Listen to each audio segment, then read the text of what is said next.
Welcome back to Rad JBI. I'm JB. In this video, I'm going to show you how to remove the Showa Rebound post that is found inside of the Showa 49mm twin chamber fork.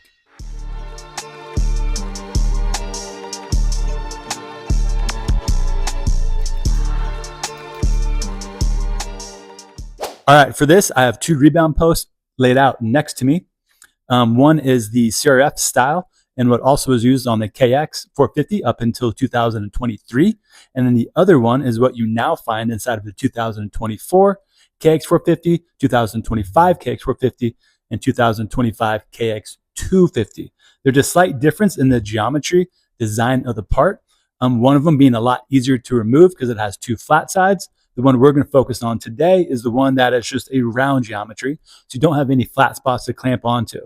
A couple of tools that you're going to need is a strong and sturdy parallel jawed vise like we have to the left of me. You're going to want to use some heat as well. The ideal way of moving it is using what's called a radial pin spanner. This one is from our friends up in Race Tech. They're about 25 miles up the road from us in Corona. And then I'm going to show you some alternative methods for removing it as well. And then another key tool used for this is going to be well-made shaft block clamps. These ones I found on Amazon. I can't remember exactly what name it was under, but you can also purchase some shaft block clamps from Race Tech if you're on the West Coast. If you're on the East Coast, I'd say check out K-Tech Suspension. They also make some very good tooling as well, and that way it'll limit your downtime and shipping time as you wait for your new parts. Before I get moving on this, let's share some tips.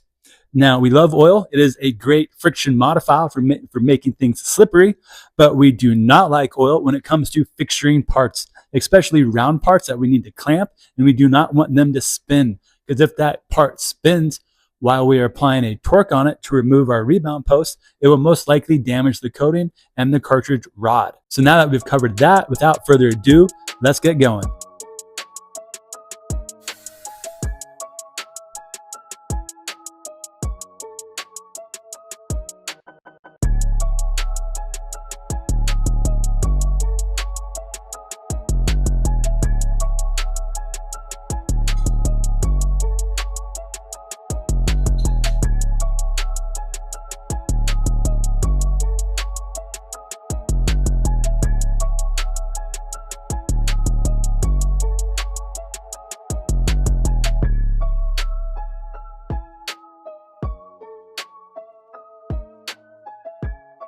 All right, here's what we've done so far.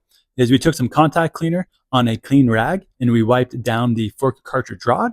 That way it is free of any oil or other residue and any dirt or debris.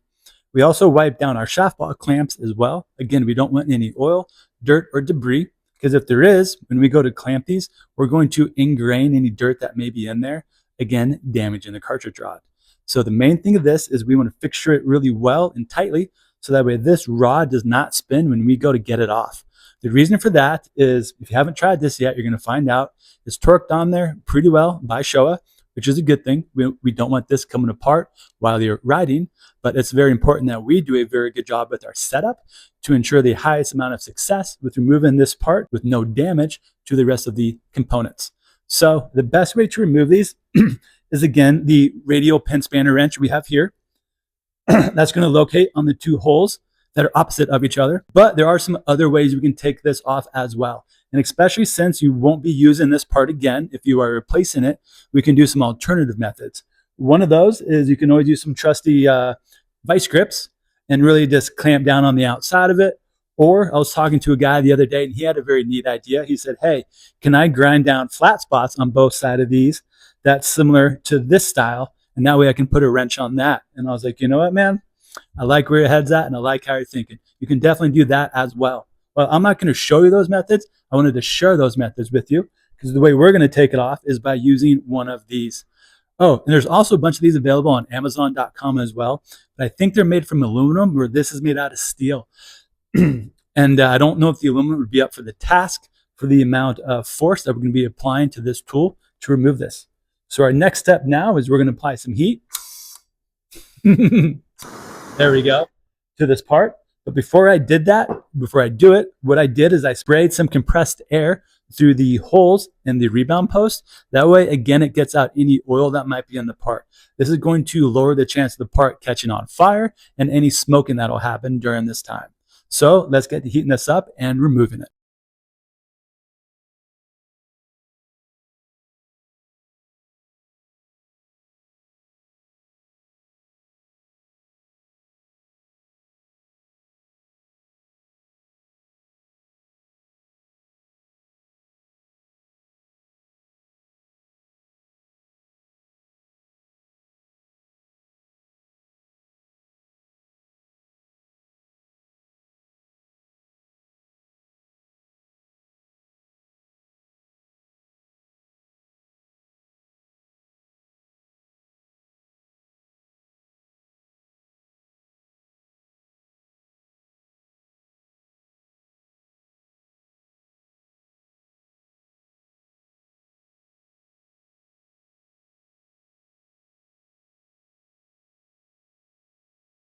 All right, so we showed you guys in real time the amount of time I spent heating up this part.